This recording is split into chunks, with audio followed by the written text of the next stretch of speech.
There's lots of education. There's sex education, music education, physical education, stuff like that. But to be successful in the world of business, there's three basic types of education you must have. One, academic education.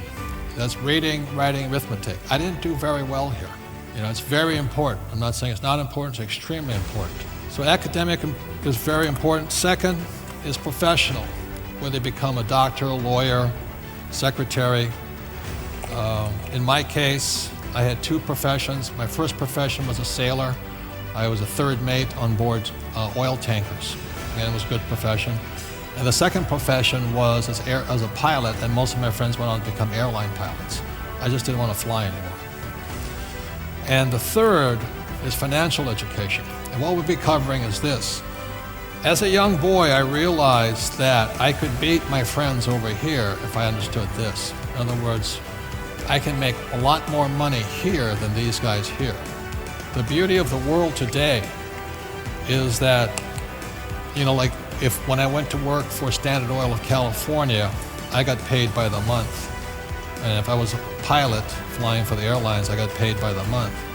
And when I worked on straight commissions with Xerox, I got, basically commissions. But I realized from my rich dad talking to me that if I understood financially, I could make money 24/7 without working. That was the difference. So what you'll be learning about this today is how we make money 24/7 without working. To me, that makes a lot more sense than working hard all the time. The basics of financial education begins with this, with literacy, is it begins with an income statement and a balance sheet. This is the fundamental if you're going to be wealthy. And if you look over here, after mission, it's cash flow. This is basically accounting, CFOs, auditing departments. So as a young boy, that's when my rich dad started me on this. He says, if you can manage this, you'll always be a rich man, no matter what happens to you. So this here is income, expense, asset, liability. Where people get mixed up is they call their house an asset. And he says that's the problem. They call their car an asset. By GAAP, generally accepted accounting principles, I can actually count this suit as an asset. That's what my rich dad said. That's where people get messed up. So this form is called an income statement. In America, this is called a balance sheet. There's a third form. It's called a statement of cash flow. Okay? So when you look at this here is the real game board from my cash flow game. This is income. This income statement, balance sheet, statement of cash flow. Okay? So the game is teaching you at the kids version, intermediate version, advanced version. It's teaching you while you're having fun. So very simply, my rich dad said, assets put money in your pocket. So this is the cash flow pattern of an asset. It goes from the asset, it could be a house I rent out. So assets put money in your pocket whether you work or not. So what's the definition of an asset? Assets what? Put money in your pocket whether you work or not. Now, I asked somebody, I was in Singapore, and I said, can you name an asset you have? This little Chinese woman raised her hand. She says, oh, yes, my husband. I said, I'm talking about inanimate objects. She says, oh, he doesn't do anything anyway, And so a liability takes money from your pocket. What's the definition of liability? Takes money from your pocket. So the reason people are afraid of losing their job is because they have liability they think are assets. So they have to keep going to work. Does that make sense, you guys here? So the other mistake that people make is that what they do is because they think their house is an asset, so they go and buy a big house because it's going to appreciate. But what they have is a mortgage. And a mortgage stands for death, mort here, dead. It kills you. I'm not against mortgages. So they buy a big house, and especially here in Auckland, they have the big boat, Then they have the BMW and the Lexus. They have a job, money comes in, cash flows out. I call this financial diarrhea. They cannot stop. It flows out constantly, 24/7. Again, this is the real game sheet for the cash flow games. This is the piece de la resistance. The patent was awarded by the U.S. Patent Office based on a financial statement, which I thought was pretty interesting. But when I look at somebody's financials, people like E's and S's, employees and self-employed, they think this line here, salary, is the most important.